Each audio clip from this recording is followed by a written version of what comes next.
La Sociedad Dominica de Medios de Comunicación, Sodomco, presenta A Pensar Más con Rosa María Palacios.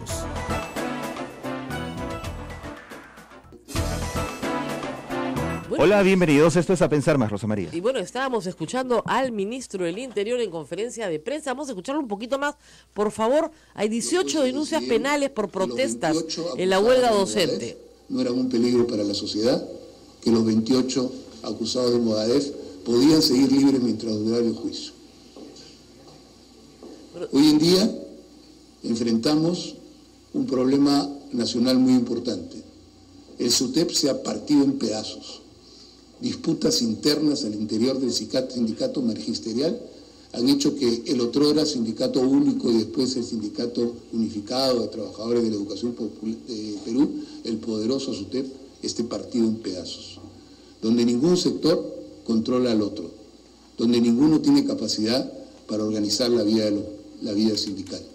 En ese marco, miles de maestros, con justa razón, porque durante la época de bonanza económica extraordinaria que vivió el Perú en los últimos, hasta el año 2013, digamos, vivimos una bonanza económica extraordinaria, no se decidió aumentarles.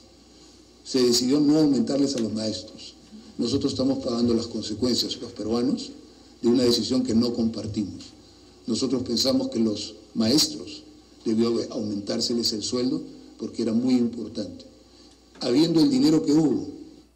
Bueno, estamos escuchando al ministro del Interior, Carlos Basombrío, hablando de las disputas internas del Movadef, es decir, del SUTEP, y sus facciones, ¿no? Y de sus facciones en todo el país, y ha instado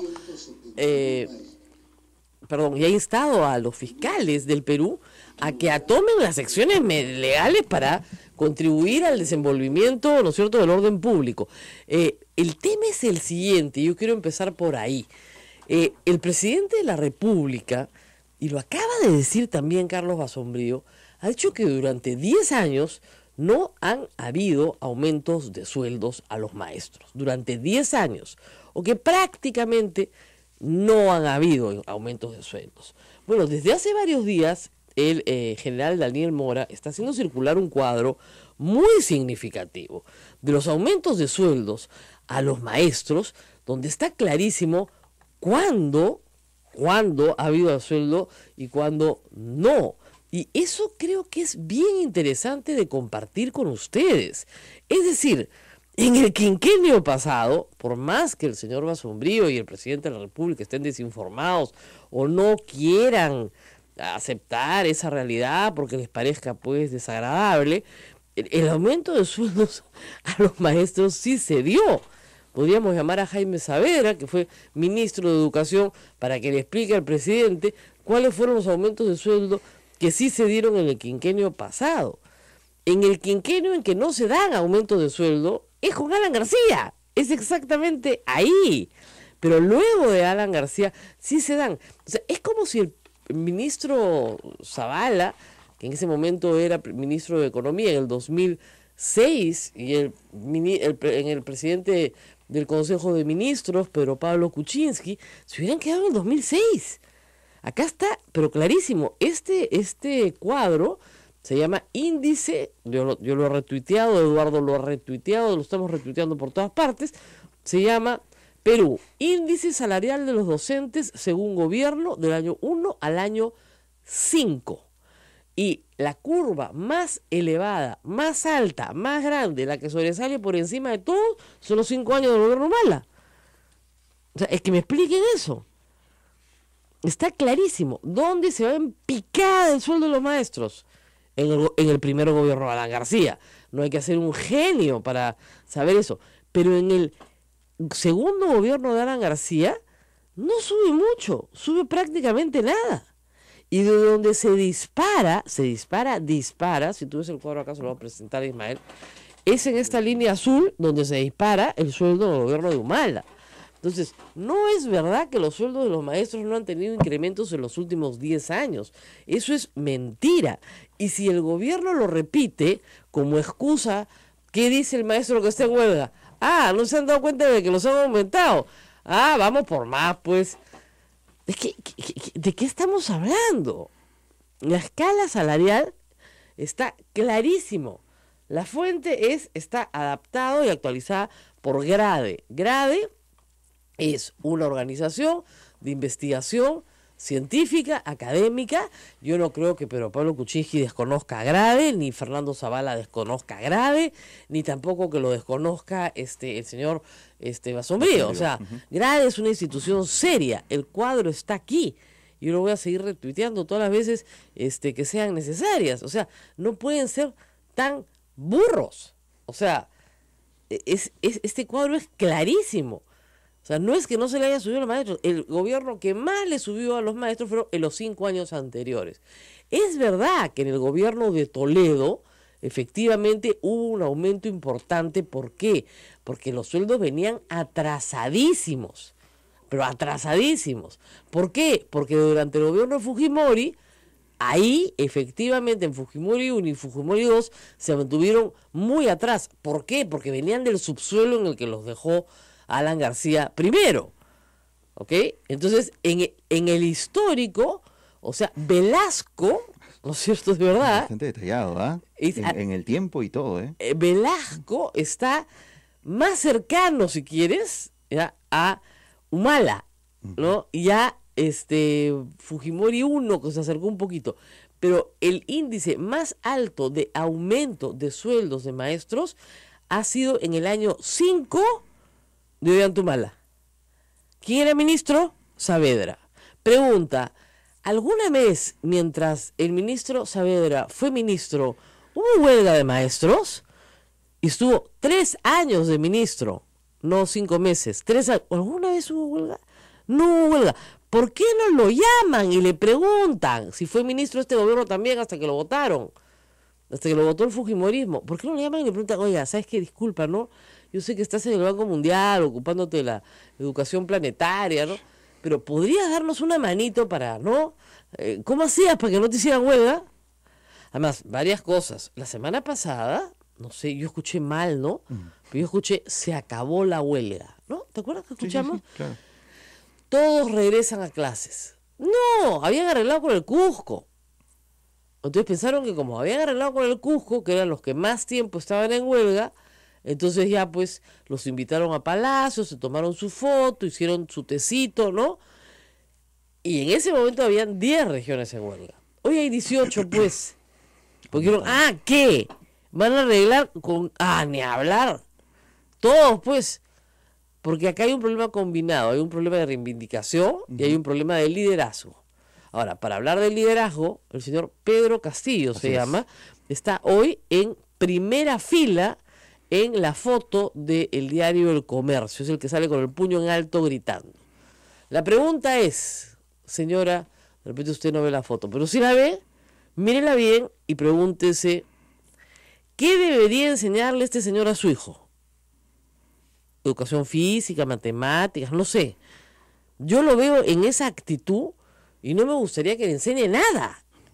No sé tú, Ismael, que tienes hijos chicos. Por supuesto que no. Definitivamente estos señores están dando una mala educación a todos. ¿Qué es esto? Lo de ayer nada más ha sido desastroso. Vamos por partes. Vamos. Ahorita vamos al Congreso ayer. La invitan a la señora Martens a que hable de educación, ¿no es cierto?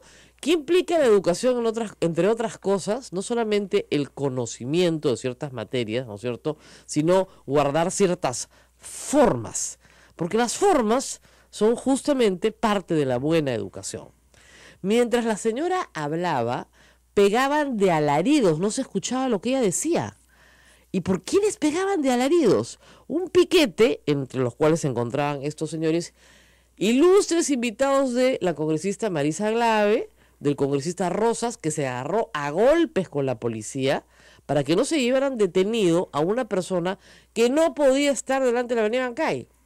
Es algo así como si yo le dijera a la ministra, ven, pasa, te invito a conversar con nosotros, pero voy a traer a los huelguistas para que te tiren piedras, ¿ya?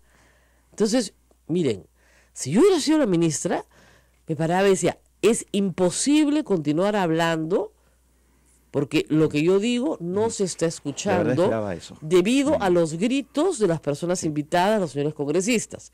Cuando los señores congresistas logren controlar a sus invitados, yo sigo hablando. Si no pueden controlar a sus invitados, yo no puedo seguir hablando, porque yo no he venido aquí a levantar la voz. Por lo tanto, me retiro.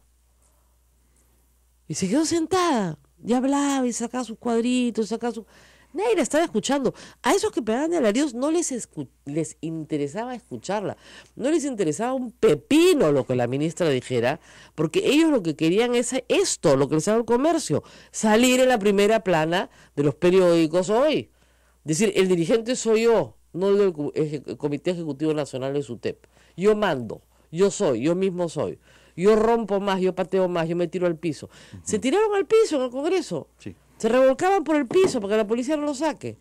Esos eran los invitados de Frente Amplio, liderados por la congresista Marisa Glave. Mire, uno sabe a quién llevar a dónde, ¿no?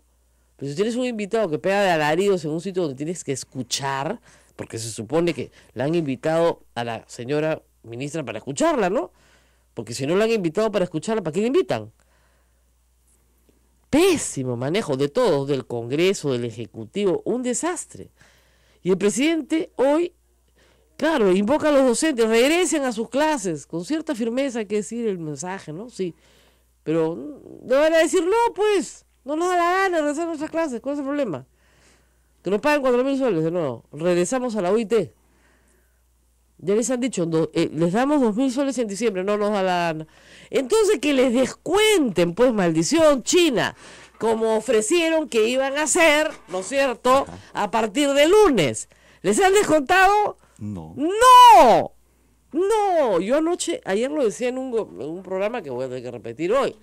Un gobierno, eso me lo enseñó, ¿sabes quién? Julio María Sanguinetti, expresidente de Uruguay. Me decía, un país pequeño como el nuestro no se puede dar el lujo de no ser serio, porque dejamos de existir. Un país grande sí puede ser informal si quiere, no ser serio, ¿no? Los Estados Unidos pueden no cumplir su palabra. Uruguay no, Uruguay tiene que ser serio. Y lo mismo pasa con un gobierno débil. Un gobierno débil no se puede dar el lujo de no ser serio. Si tú dices que le vas a descontar, entonces le vas a descontar.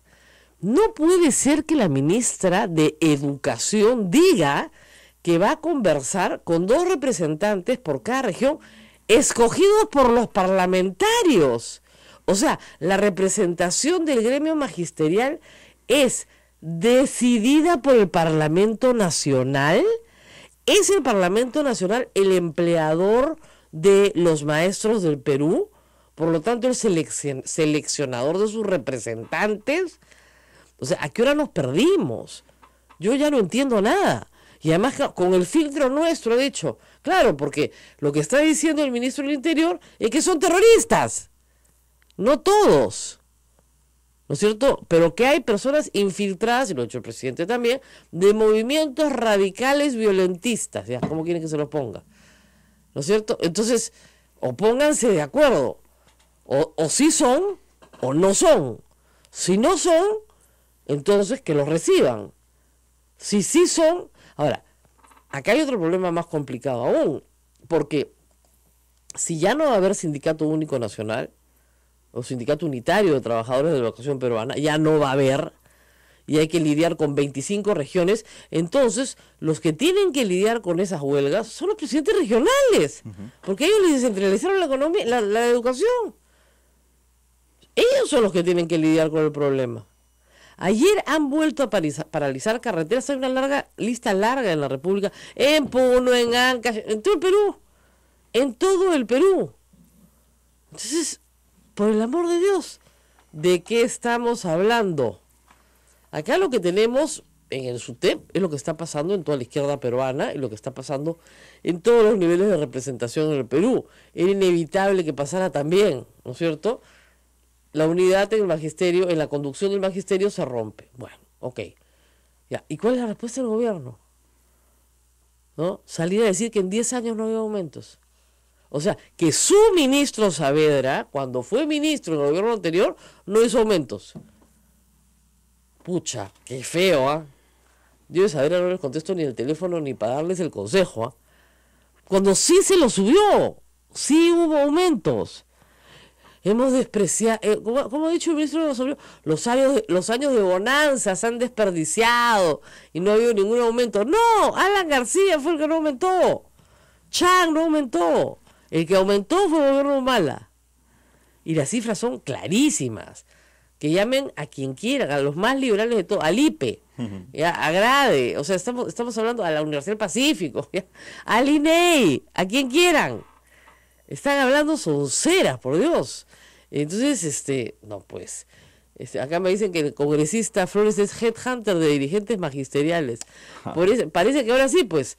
Entonces, la ministra lo propone, ya, ustedes me escogen a 2 por cada región y yo hablo con ellos.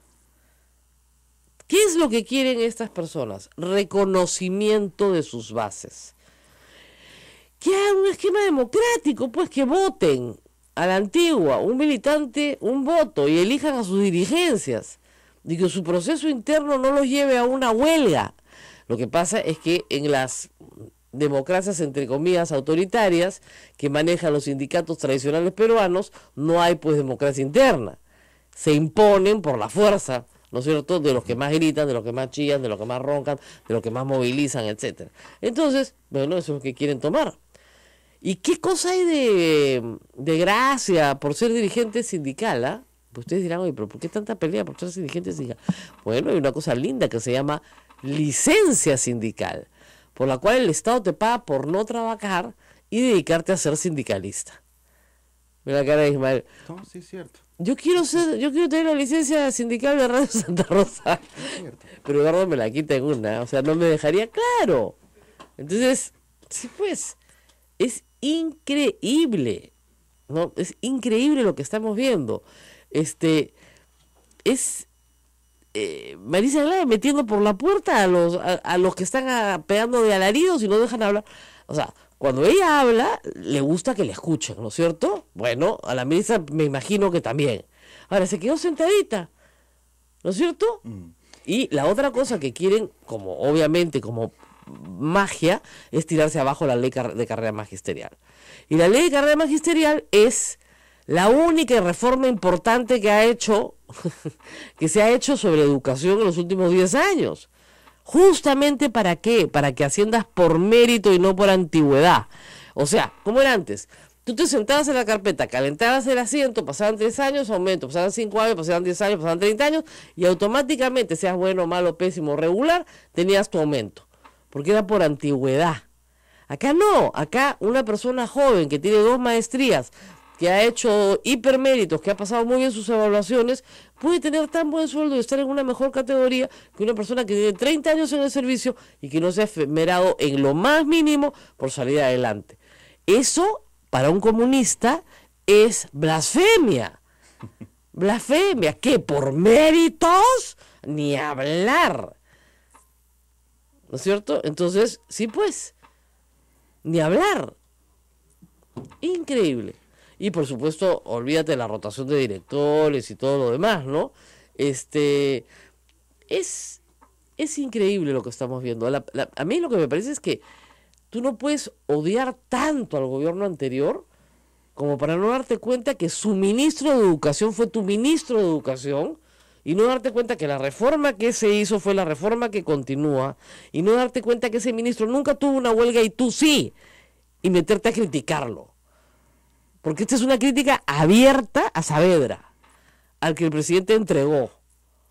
Ya pues, me voy a la pausa para que no me dé más dolor de estómago, pues, ¿no? Nos vamos a la pausa y volvemos. Esto es A Pensar Más con Rosa María Palacios. Volvemos. Sodomco, Sociedad Dominica de Medios de Comunicación. Este 23 de agosto se realizará la actividad Una Rosa en el Cielo, una actividad artística sobre Santa Rosa de Lima. Ya les cuento más luego. Rosa María. Bueno, sí, estamos en comunicación con Gustavo Gorriti, que ha estado en la noticia, bueno, toda la semana, justamente por el avance que hay en la investigación de los hechos vinculados a las donaciones de Odebrecht a Keiko Fujimori, específicamente según las anotaciones en la agenda electrónica de Marcelo Odebrecht. Gustavo, muy buenos días. Buenos días, Rosa María. El señor fiscal de la Nación, Pablo Sánchez, se ha defendido diciendo que ellos desde el 26 de junio están pidiendo a sus pares brasileros que le envíen la información sobre la agenda electrónica. ¿Esta información es creíble?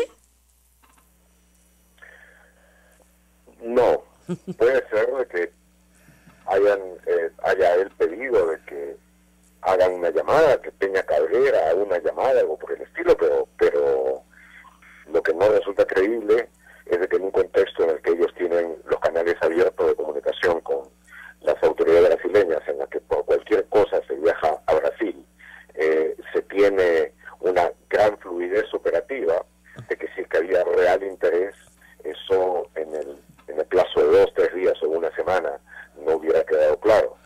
Pero además, el caso eso en sí mismo tiene poca importancia, toda vez que está absolutamente claro de que ese apunte en la agenda electrónica que tenía en su teléfono Marcelo Odebrecht sencillamente complementaba, no descubría nada nuevo, complementaba lo que el propio Marcelo Odebrecht había dicho en forma prolija y pormenorizada a los 3 fiscales peruanos el 15 de mayo, es decir, más de un mes antes de la fecha que menciona Pablo Sánchez, en Curitiba, cuando él les había dicho de que le había pedido que a Barata, que no quería darle los $3 millones que le ordenó Odebrecht le diera por los problemas que iba a tener él en la CONFIEP con sus demás colegas, con los demás hombres de negocios, que le diera más a Keiko, y que luego dijo de que él no tenía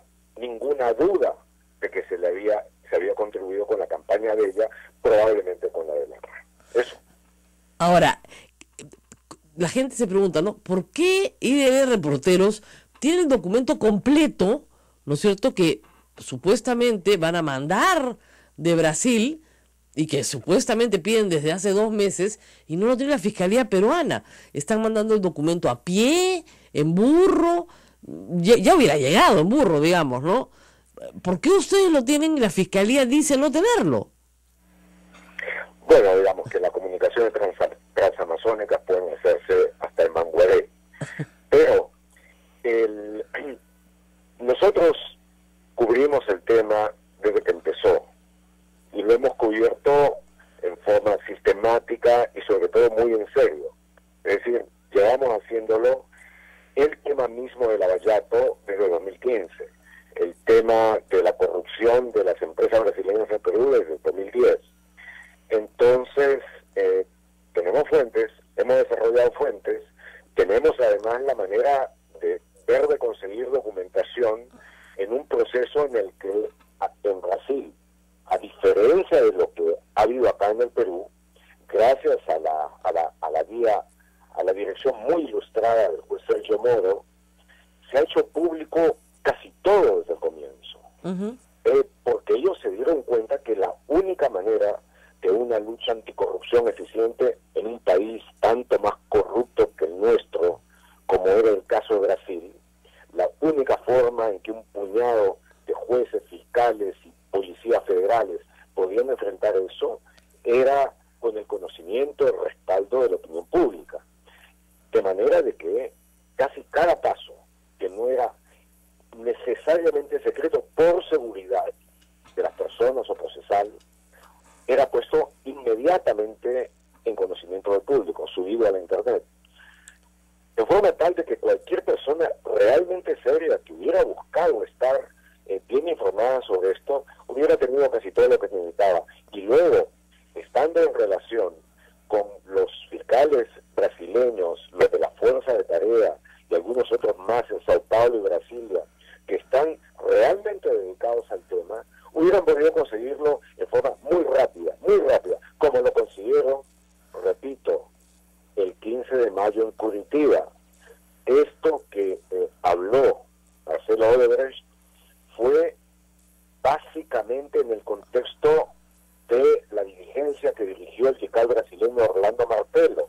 Y Orlando Martello no puso ninguna traba, por lo contrario, abrió el campo para que se pudiera preguntar otros temas, aparte del específico que habían llevado a buscar.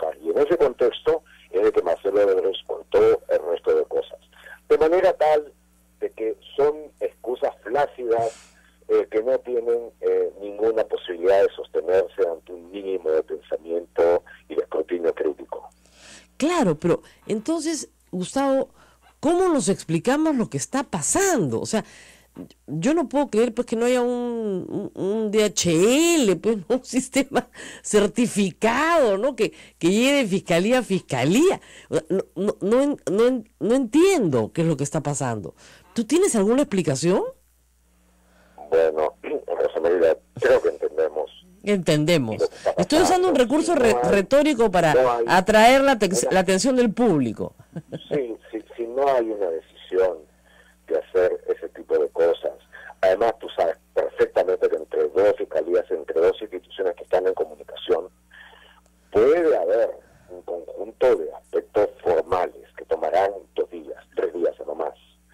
Pero cuando se necesita realmente una información, el contenido de la información precede la transmisión formal del documento. Así es. De tal manera de que en cuestión de horas pueden estar al tanto de lo que ha pasado o de lo que ha sucedido. Lo que hay es el deseo de encubrir, el deseo de que la opinión pública no lo sepa, de que el público no esté enterado, de que el proceso, en este caso, no solamente no funcione, sino que ni siquiera empiece, ni siquiera arranque. Y eso es una forma discriminatoria, finalmente ilegal y encubridora de llevar a cabo su trabajo. El otro hecho vinculado a Keiko Fujimori es la fortuna en todo sentido, de Joaquín Ramírez. En ese caso ella sí está investigada desde febrero de este año y sin embargo el caso, por cierto, ha pasado muy colado en los medios de comunicación en general, y ayer los fujimoristas le han dado la espalda a Joaquín Ramírez, prácticamente no se defiende solito, no lo conocemos, no ha parado con nosotros. ¿De quién se tratará? No sé. ¿Qué está pasando en ese escenario? No lo sé, no recibo llamadas frecuentes de los fujimoristas para informar lo que está sucediendo allá, pero asumo de que se ha visto, algunos han llegado a la conclusión de que es una situación preocupante y entonces han decidido establecer una distancia sanitaria respecto de Ramírez. Eso no les va a ser fácil, puesto que el protagonismo que ha tenido Joaquín Ramírez en la última campaña ha sido central desde todo punto de vista. Claro, pero que es una participación central, que es una persona que es un donante formal, pero que además está investigado por desbalance patrimonial, es decir, fuente ilícita del dinero otorgado a la señora Keiko Fujimori, como otros personajes que también están vinculados al narcotráfico. Bueno, yo no sé si en el caso de Joaquín Ramírez él está involucrado con eso, pero hay un serio problema, hay un proceso serio por presunto lavado de dinero. Y teniendo en consideración, reitero, la importancia protagónica, central, diría yo que virtualmente decisiva, que ha tenido Joaquín Ramírez, secretario general de Fuerza Popular, dueño de buena parte de los locales, entre otras cosas, del cuartel general de la campaña, pues creo que es un problema de insoslayable gravedad para Fuerza Popular. Así es. Bueno, Gustavo, ¿qué más nos trae IDL Reporteros para los próximos días? Hoy sale en Carretas un artículo en el que empiezo a describir a los personajes centrales en las confesiones de Odebrecht, que es mucho más que Jorge Barata, personajes centrales de importancia central para el Perú. Y en los próximos días va a haber mucha información nueva relacionada con el contenido más importante, más profundo de las confesiones, por supuesto, con detalles de las mismas.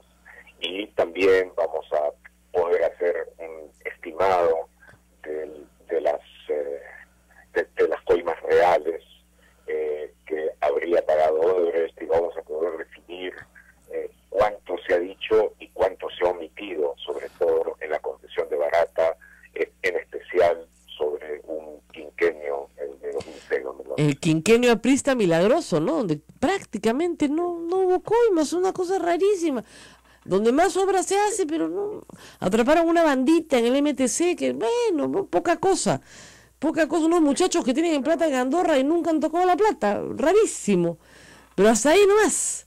Bueno, esperamos con ansias, Gustavo, como tú sabes, tus informes, dado que en el Perú a poca gente le ha interesado entre el periodismo nacional, y hay que decirlo con culpa, ocuparse desde el inicio de este tema, está con vergüenza y culpa, poniendo gente en Brasil, donde está la noticia, donde está el lugar del origen de la noticia y donde podemos obtener mayor colaboración.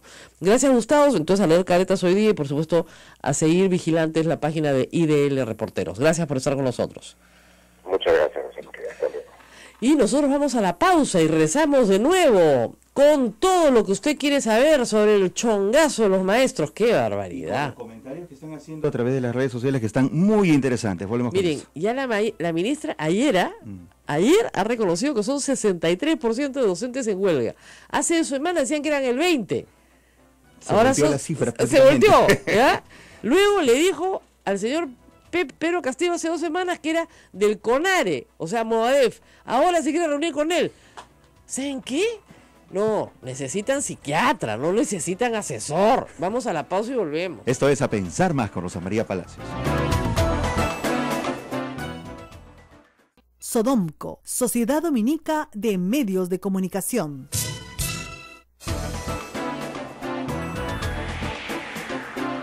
Vamos con la lectura de algunas personas sobre el tema de los docentes, Rosa María. Blanca Velázquez nos dice: saludos RMP, saludos Rosa María. Yo tenía una profesora que tejía muy bien, pero de matemáticas no sabía nada de nada en los 90. Bueno, no son todos los casos, ¿no? Por lo menos tejía. Sí, Mario Orbegoso nos dice: así se habla, que el gobierno se ponga los pantalones, que hagan lo que la ley les dice, que, bueno, eso no lo voy a reproducir, dicen, ¿qué están esperando para ejercer el poder que el pueblo les dio? Más adelante, Yadalar Edelar nos dice: saludos desde Italia, por favor no dejen el tema de Keiko. Nada. Por otro lado, a Mario Orbegoso, este gobierno desde sus inicios ha mostrado flaquezas, ¿no? Desde que le censuraron al ministro Zavala, nos dicen. Saavedra. Y Gustavo Alcalá dice lo siguiente: Rosa María, ¿qué culpa tienen los profesores si el mentiroso son los del gobierno? Mi madre era profesora y apoya la huelga y no es terrorista. No, obviamente que su madre no es terrorista, ¿quién la va a acusar? Si su madre fuera terrorista estaría presa. ¿Saben por qué? Porque el terrorismo es un delito y los terroristas tienen que ir a la cárcel. La otra cosa es diferente, es decir, hay una batalla política por el control del magisterio y Patria Roja se está peleando con un organismo generado de Sendero Luminoso que se llama Movadef, lo cual es cierto. Ahora, empecemos por el principio, ¿ya? ¿Quién tiene que reconocer? Porque acá hay un ministro que está pasando piolaza, ¿ya? ¿Quién tiene que reconocer un sindicato en el Perú? Tic, tic, tic, tic, tic, tic, tac, tac, tac, tac, tac. ¿Quién reconoce sindicatos en el Perú? El Ministerio de Trabajo. El Ministerio de Trabajo reconoce los sindicatos privados y tendría que reconocer los sindicatos públicos por la misma razón. Los sindicatos públicos han sido sistemáticamente desconocidos, históricamente desconocidos. Hasta cierto punto creo que hasta SUTEP estaba desconocido, ¿ok? Y algunos ministros decían: yo no negocio con SUTEP porque no tiene reconocimiento estatal. Pero si quieres hacer un poco de orden, lo que haces es hacer un reconocimiento sindical de organismos sindicales públicos, a los cuales no les puedes quitar el derecho a sindicalizarse, porque en las resoluciones de la OIT está claro que el sector público tiene derecho a la sindicalización y eso está en la Constitución del Perú. Negociación colectiva y huelga. Muy bien. Entonces, lo que tú haces es que el ministro de Trabajo establezca un sistema democrático para que en todo el Perú, a través de las direcciones regionales de trabajo, en todo el Perú, se establezcan los sindicatos regionales de educación. Y si esos sindicatos quieren asociarse uno o más para negociar mejoras colectivas, pues entonces habrá una federación o un sindicato unitario. ¿Por qué pelearon por la unidad en los 70s? Porque estaban efectivamente fraccionados en todo el país. Pues seguramente la naturaleza de las cosas los llevará nuevamente en unos años a volver a pelear por la unidad. Pero acá el que tiene que hablar es el ministro Grados, que no dice una palabra, te tira un balde de tierra encima. Yo, perdón, sindicalización, no me toca, yo solo veo sindicalización privada. ¿Por qué? Porque obviamente al día siguiente tienes los sindicatos de todo el sector público inscribiéndose, todos, y todos negociando, y todos peleando, y esa es una puerta que nadie quiere abrir. Pero ya está abierta, pues, ya está abierta, y no es posible que el ministro de Trabajo no diga nada. Este es un tema estrictamente laboral, de reivindicaciones laborales y de sindicalización que cae en el campo el ministro de Trabajo. ¿Ok? Entonces, cuando la ministra Marta dice, yo no sé con quién negociar, debería voltearse al ministro de Trabajo y decir, dime tú de todos estos, ¿quién es el dirigente? ¿Quién está autorizado? Exactamente, ¿quién tiene autorización de sus bases? No, le pregunto a los congresistas que me elijan dos por región. O sea, ¿quién le ha dado al Congreso la potestad de señalar quién es y quién no es dirigente sindical? Es absolutamente absurdo. Absurdo. Porque son los que gritan más, porque son los amigos de Frente Amplio, porque son los amigos de Nuevo Perú, porque son qué. ¿No? Y obviamente la conducta del señor Becerril, que es el nuevo guión de Keiko Fujimori, es ahora somos amigos del Movadef. Hasta la semana pasada, no, hasta la legislatura pasada, querían censurar al ministro del Interior por permitir que el Movadef tuviera una marchita ridícula el día 1 de mayo. Y ahora el señor Becerril se toma fotos con los dirigentes del Movadef. Hay que escucharlos, hombre, hay que escuchar sus justas reivindicaciones. Entonces, ¿qué le pasa a Keiko Fujimori? Nada, pues, que está haciendo política. Está haciendo política y de la peor, de la mano de los sectores más radicales. Obviamente, la ministra va a ser objeto de una interpelación que ya está corriendo y obviamente va a ser objeto de una censura, pues. O sea, de todas maneras. Entonces, si la censuran, que deberían censurarla rápido, lo que debería hacer el presidente de la República es llamar al ministro Saavedra. Porque es evidente, por lo menos para que le traigan un cuadrito y que le cuente cómo le subieron el sueldo en el quinquenio pasado a los maestros. Y como no habían huelgas en ese entonces. Exactamente, para que le cuente cómo Miren, yo voy a contar una anécdota que he contado hace años en el blog. Cuando yo empecé a escribir en mi blog en el año 2015, una de las primeras cosas que me pasó era que yo estaba caminando por la Universidad Católica y se me acercó un grupo de personas, no muy jóvenes, pero tampoco muy mayores, que todas tenían unos polos de piqué muy bonitos, de un color azul eléctrico, que decían Maestría de Educación Matemáticas. Dije, ¿ustedes quiénes son? Y querían una foto. Nos tomamos una foto. Y recuerdo que dos profesoras, eran profesoras, somos docentes, dijeron, no me toque a mi ministro. Bien raro, ¿no? Que la gente te defienda un ministro de educación. Ya dije, acá está pasando una cosa extraña. Pero ¿ustedes qué hacen acá? Nosotras somos 200 profesores y profesoras de todo el Perú que tenían la siguiente beca de capacitación. Iban a la Universidad Católica, se les pagaba toda la educación completa, se les daba 1.200 soles mensuales a cada uno en Lima, se les pagaba su plaza en su lugar de origen pagada para que saquen su maestría en matemáticas de la Universidad Católica. ¿Tú sabes lo que es para un profesor de Tacna? No gastaba nada prácticamente. Nada, pero, o sea, lo que me decía la profesora, yo que soy una profesora de Junín, me decía, ¿usted cree que alguna vez yo soñé que alguien me iba a dar esta oportunidad? No, no es una capacitación de 10 horas, no, te mandan a Lima, la mejor universidad del país, a hacer una maestría en matemáticas. Y como esas, hubieron varios programas a lo largo de 3 o 4 años en capacitación llegaron a ser miles de profesores de matemáticas y de lenguaje. ¿En qué se refleja eso? En que mejora en la prueba PISA la calidad educativa de los niños que son evaluados en matemáticas y en lenguaje. Pero es que es así de fácil. En eso se gastó la plata. No solamente en darle sueldo, sino darle dignidad.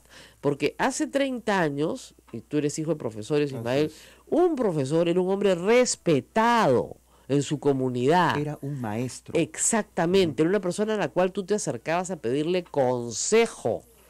no solamente consejo de los alumnos, incluso el padre de familia, porque era una persona que tenía una mayor educación que el padre de familia, y el padre de familia se acercaba en cualquier comunidad rural o semiurbana del Perú a pedirle consejo en toda clase de materias, porque era una autoridad respetada, era una profesión dignificada, era una carrera en la cual una pareja de maestros podían mantener, ¿no es cierto?, a una familia de clase media, con estrechez seguramente, con modestia, pero tampoco con angustia, ¿no es cierto? Entonces, ¿qué tenemos ahora? Tenemos a un profesor, si miran las fotos hoy día, regreso al comercio, si me dicen que esos que están apareciendo ahí, vestidos así, gritando así, si es el profesor digno que yo recuerdo, oye, los profesores se ponían corbata para ir a dictar.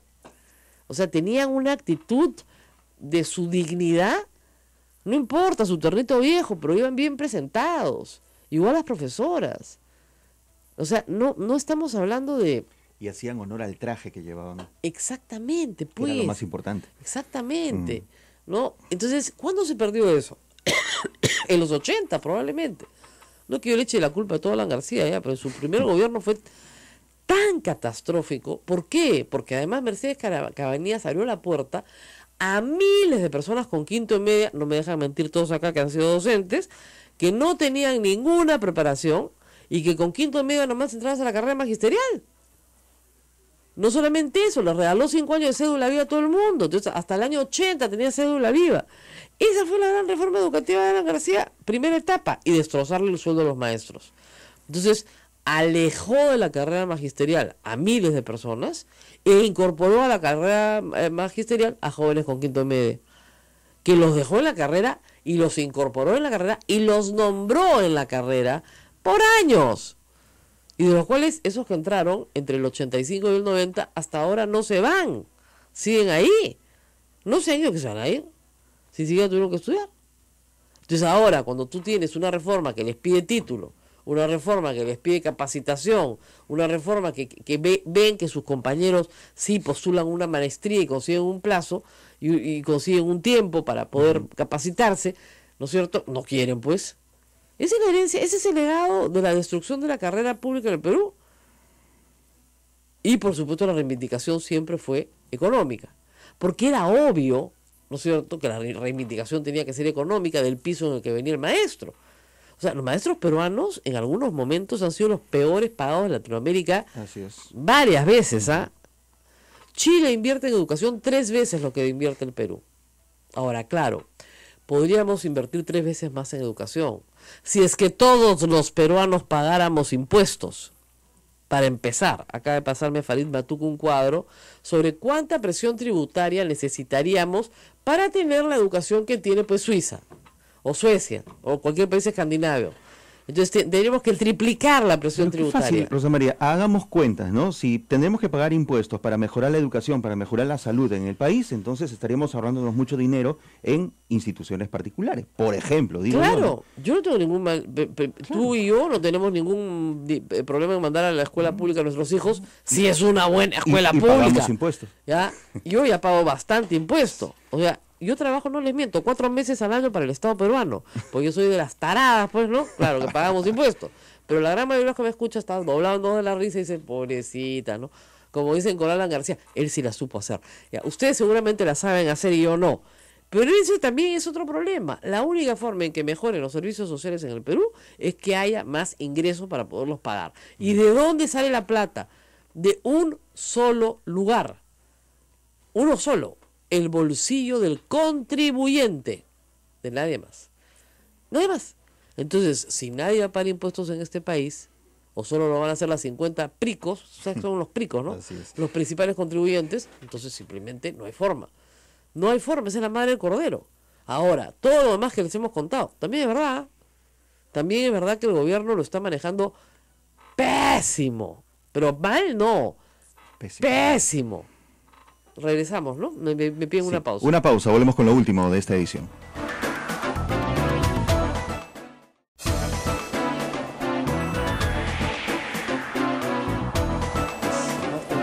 Era un maestro. No, Claro que sí. ¿Cómo es posible? 8:54. Rosa María, hay comentarios. Muchísimos comentarios, muchísimas gracias a Lucila Ramírez, maestra, que me da varias indicaciones. Me dice que ya los que entraron justamente con García en primer gobierno se han ido por iniciativa de Saavedra. Ya tenían más de 20 años sin título, entonces dijeron, para afuera pues. Y los que sí tenían título, que lo obtuvieron después, fueron evaluados. También nos dice lo siguiente Lucila Saavedra en respuesta a otra persona. Es mentira, señor, dice. Sí tuvimos como maestros aumentos con Toledo y con Saavedra, por ascenso, por recuperación de carga horaria, porque a las profesoras profesor inicial les dieron más carga horaria, como debía ser, y incremento por escala. Y acá tenemos un cuadro espectacular, que también lo estoy haciendo circular, que me lo manda Hilton Chilón, que es el oro de Antumala en educación y los fujiapristas que no lo reconocen. Es decir, Toledo veníamos al final de Fujimori muy abajo en porcentaje del presupuesto público destinado a educación y a cultura, pero bien abajo. Toledo lo dispara. ¿De dónde lo saca? De todo lo que uno tiene que gastar en comprar armamento, fuerzas armadas, que se gastó mucho en la parte final de Fujimori justamente para satisfacer a los militares. Y luego que llega un pico en el año 2004, se viene abajo y con García no les quiero contar al subsuelo al que llega. Y encontrando ese presupuesto destinado a educación y cultura abajo, Humala lo trepa y lo pone en el nivel más alto que ha tenido hasta que llegó PPK. ¿Ya? O sea, por favor, voy a sacar mis lentecitos para poner acá, porque no veo bien los numeritos del costado. Es acá que dice 18.3, 18.5, claro, 14.5. Claro, a ver, Alan García, Fujimori lo dejó en 14.5, porcentaje del presupuesto público destinado a educación y cultura. Toledo lo llegó a subir hasta 18.5, lo subió 4 puntos más. García lo vuelve a bajar a 15.5, 3 puntos menos. Y Humala lo trepa de nuevo, el punto más alto, y se lo entrega a PPK en 18.55. ¿Ya? O sea, no pues. ¿Ya? Eso es, ustedes dirán, pero son décimas. Esas décimas son millones. Son porcentajes del Producto Bruto Interno. Ahora, Diego Macera, con el que he estado en estos días en Piura, que es un excelente economista, es gerente general del IPE, ha dicho una cosa que es cierto. Si les dan de piso a los maestros 4.000 soles, hay que darles todo el presupuesto de la reconstrucción, estos 1.600 millones de soles, todos los años que vienen. ¿Se puede hacer? Sí, claro. Pero, bueno, ¿de dónde va a salir la plata? Ya, de que no se paguen otras cosas. ¿Qué cosas? ¿Salud? ¿Justicia? ¿Carreteras? ¿Usted va a pagar más impuestos? ¿Usted que es informal va a pagar el IGB? ¿Usted que es profesional independiente va a pagar impuesto a la renta? ¿Usted que es pequeña empresa va a pagar renta de IGB? Porque si es así, bacán, lo hacemos. Pero si usted no lo va a hacer, no pretenda pues de que tengamos esa cantidad de dinero para duplicar el salario de los maestros en tan poco tiempo. Esa es una oferta que se ha hecho para el 2021. Para el 2021, Toledo duplicó el salario de los maestros. Eso sí es verdad. Pero claro, venían del subsuelo. Entonces, como si tú ganaras 5 soles, te lo duplico a 10. Bueno, claro, me lo duplicaste, pues sí lo llegó a subir al 100%, pero venían pues de muy abajo, ¿no es cierto? Entonces, me preguntan acá, ¿por qué solo los trabajadores de tales instituciones pertenecen al sector privado según ley? No, lo que pasa es lo siguiente. A ver, derecho laboral público y privado. Hay algunas instituciones del Estado que por ley tienen régimen laboral privado. Y algunas instituciones que por ley, el resto, tienen régimen laboral público. Es como si tuvieras 2 tribus dentro de, ¿no es cierto?, un mismo pueblo. Pero hay una tercera tribu que no tiene nada, como diría Augusto Ferrando, o casi nada. Esa tribu se llama CAS. ¿Ya? Entonces, el gobierno, antes se llamaba servicios no personales. Eran personales y eran servicios, pero en fin. Entonces, el Estado peruano, que es el rey de la informalidad, mantiene este tipo de desdoblamientos de su planilla de manera perpetua. Eso tiene muchísimos años, no es de ahora, es de siempre. Entonces, cuando quieres tener mejor personal y atraerlo, Banco Central de la Reserva, etcétera, ¿qué les pone? Régimen laboral privado, pues. Y ahí, ¿qué tienen? Tienen esas cositas lindas que no tenemos la mayoría de los peruanos. Te conté lo que me pasó en Piura, ¿no? Cuéntame. Estaban todos mis colegas periodistas ahí, un saludo para ellos, y les digo, a ver, sincerémonos, 60 en la sala, el día sábado de la mañana. A ver, levante la mano, el que tiene CTS, 2 gratificaciones, esa cosa que se llama 30 días de vacaciones e indemnización por despido, y está en una planilla. ¿Cuántos levantaron la mano? De los 60, ¿cuántos crees que levantaron la mano? 59. Muy benigno, ¿no? ¿Cuántos? Ni uno está en planilla. Todo el periodismo piurano, ni uno. Y Diego Macera, que dio una charla antes que yo sobre economía, explicaba que el 95% de Piura es informal. 95%. De la economía piurana, que la que no es de agroexportación, etcétera, la micro y pequeña economía, la micro es casi 100%. Y la mediana, que no existe, no hay, pero digamos, la grande, ese 5%, esa es la que es formal. Todo lo demás es informal. De los 60 periodistas, todos eran autoproductores, o sea, como yo. Y dije, chicos, no se preocupen, yo tengo 6 trabajos, voy a tener uno más. 7. Yo ya tengo 7 trabajos, de verdad, trabajos permanentes, todos los meses tengo que hacerlo. No, o todos los días, no, la periodicidad que tenga. Pero trabajos periódicos, 7 trabajos. Esa es la vida del periodista peruano. Entonces, es complicado, pero complicado, sacar adelante un país en esos términos. Si todos somos informales, entonces, ¿qué hace un maestro con un sueldo de 1.750 soles? 2.000 soles, pongamos ahora en diciembre. En el Cusco, obviamente tiene otros ingresos. Si su esposa es docente, entre los dos son guías turísticos, ya aprendieron inglés, los sábados y domingos llevan turistas, tienen una tiendita afuera que atienden sus hijos en las tardes, venden artesanía, o sea, todos los maestros tienen otros ingresos, dan clases particulares, como hacemos todos los peruanos. Y digo, bueno, que eso es recursearse, eso es variable. Sí, pues yo también quiero que baje Diosito y me dé planilla, un solo empleo. Venía acá a las 8 de la mañana a Radio Santa Rosa, yo me quedo todo el día acá. Incluso las horas que no tengamos que trabajar, rezo, ningún problema. ¿No es cierto? Nos vamos a las 5 de la tarde, trabajamos 8 horas diarias, refrigerio acá en el Salón de los Padres. No des ideas, Rosa María. En el Salón de los Padres, ahí nos quedamos todo el día, me pagan un súper sueldo, me pagan gratificación, pero los padres no pueden hacer eso.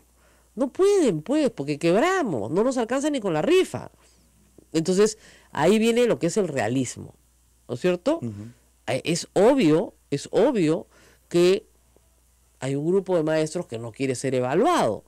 Acá me preguntan, ¿qué las evaluaciones? Hay un grupo de maestros que no quiere ser evaluado.